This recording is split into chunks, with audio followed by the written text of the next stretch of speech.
Assalamualaikum warahmatullahi wabarakatuh. Nama saya Rangga Yuwanas, NIM 1203200011 dari TPB 7.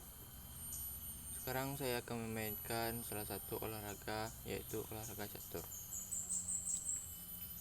Sebelumnya saya menggunakan media HP untuk bermain catur karena di sini termasuk zona merah COVID, sehingga tidak boleh keluar dari rumah. Sebelum kita memainkan permainan catur ini, saya akan menjelaskan sedikit tentang permainan catur.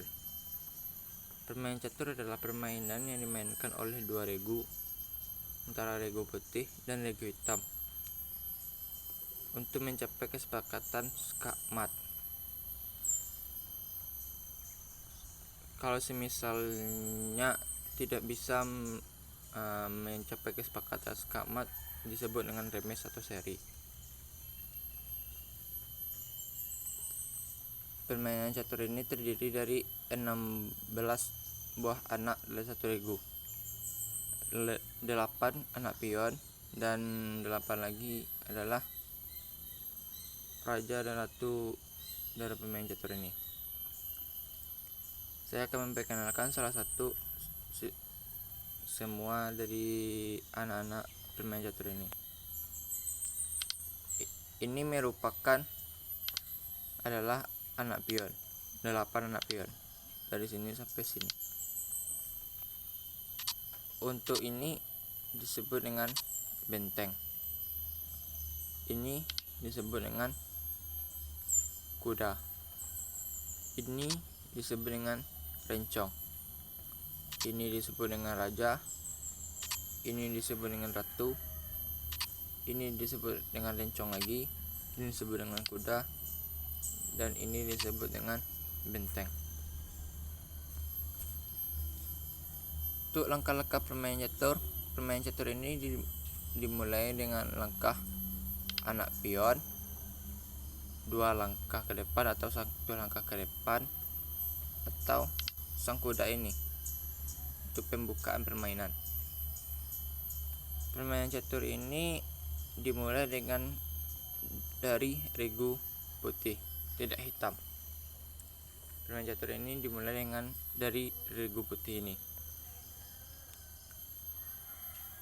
Untuk jalan dari semua pemain ini, kalau pion ini hanya berjalan untuk ke depan, lurus ke depan. Semua pion ini adalah cuman berjalan dari kotak satu ini ke sini, cuman lurus.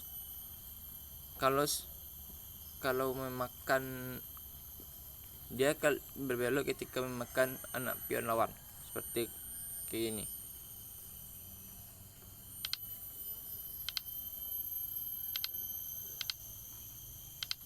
Nah, di sini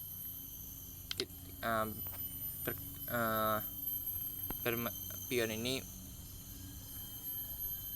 memakan lawan itu ya menyilang jalannya. Kita kembali lagi. Nah, itu untuk pion, semua pion seperti itu. Nah, kalau benteng ini hanya berjalan lurus ke depan sepanjang kota ini, kalau misalnya tidak ada hambatan perjalanannya, atau lurus ke samping seperti ini.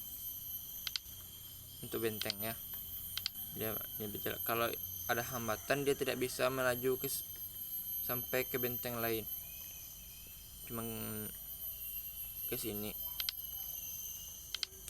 Terus bisa ke sini, bisa ke sini. Perjalanannya hanya lurus ke samping dan ke belakang, atau ke depan. Kita ulangi lagi. Nah, untuk kuda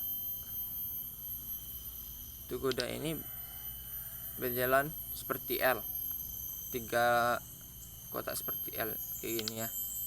Udah ada petunjuknya seperti ini. Nah, seperti itulah perjalanan kuda. Untuk rencong, untuk kuda ini tidak ada hambatan perjalanannya.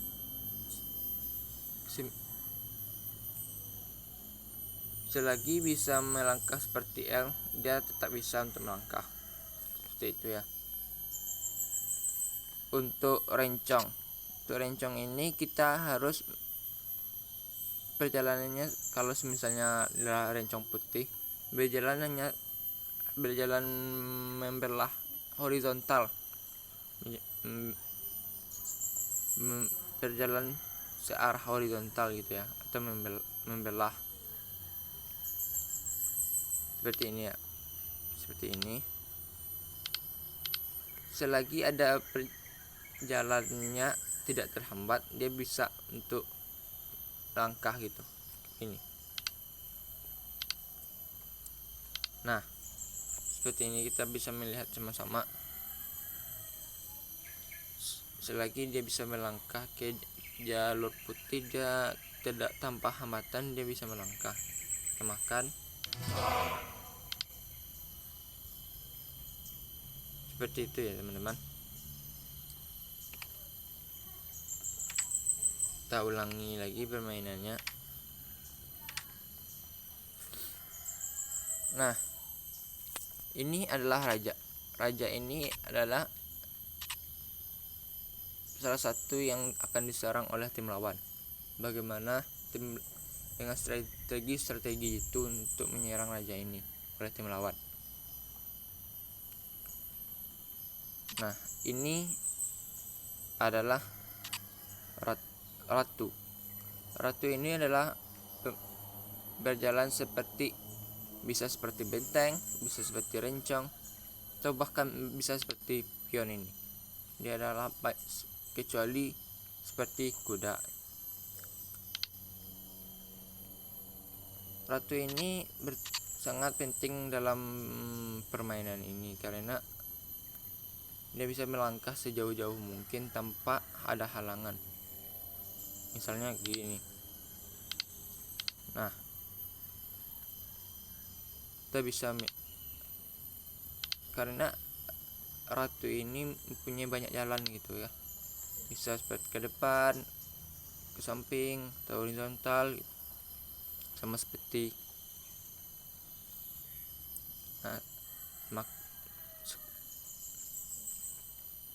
sehingga ratu ini sangat dilindungi oleh para pemain catur sebelum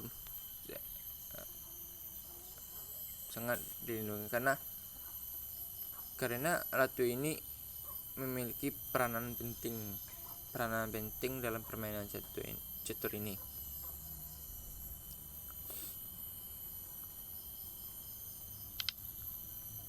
Sekarang untuk rencong hitam seperti itu juga, dia akan berjalan membelah pada jalurnya masing-masing. Kalau jalur rencong ini adalah jalur hitam, dia akan berjalan membelah sesuai dengan jalur hitam ini, jalur hitam. Kalau putih, dia akan sesuai dengan jalur yang putih. Nah, sekarang untuk kuda ini dia berjalan seperti L ya, bisa seperti L. Nah, untuk benteng sama seperti yang tadi, dia berjalan lurus ke depan atau berjalan lurus ke samping. Nah, untuk permainan catur ini, kita akan memulai permainan catur ini melawan komputer. Jadi banyak pemain catur, kalau permainan catur profesional atau permainan catur kelas dunia, dia akan melakukan setiap langkahnya tersebut dengan waktu. Kalau misalnya lebih dari waktu yang ditetapkan, dia belum melangkah, kan itu disebut dengan pelanggaran. Kalau permainan catur biasa, kita boleh memikir strategi itu untuk membunuh sang raja lawan. Nah, sekarang saya akan memainkan satu permainan catur ini. melawan komputer karena di tempat saya sedang melakukan karantina karena zona merah COVID-19. Nah, kita akan memulai karena kita pada hari putih, kita akan duluan memulai langkah level main catur ini. Kita mulai.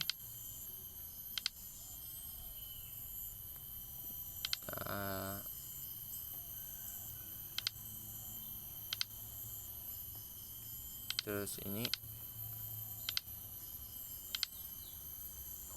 kita ancam wilayah mereka, terus kita deckingkan. Nah, di sini mereka mengancam rencong kita ya. Kita mundurkan sedikit. Dia memakan pion. Terus kita ancam lagi dengan sang ratu kita. Setelah itu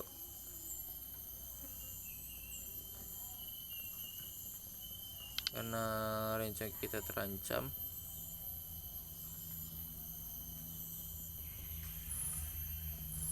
kita memberikan ancaman balik. Dia tidak memakan rencong kita, terus kita akan memakan rencong dia, pion dia untuk melakukan ska. Dia menghalangi dengan kuda, terus kita memakan band dia. Nah, sekarang kita akan mengancam lagi sang raja mereka dengan ratu kita ya. Dia halangi.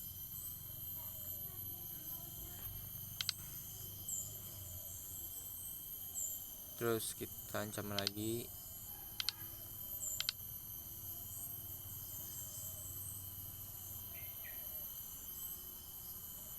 Terus kita mainkan kuda. Kita ska lagi. Ska lagi gitu ya. Bagaimana kita caranya harus membunuh sang raja ini.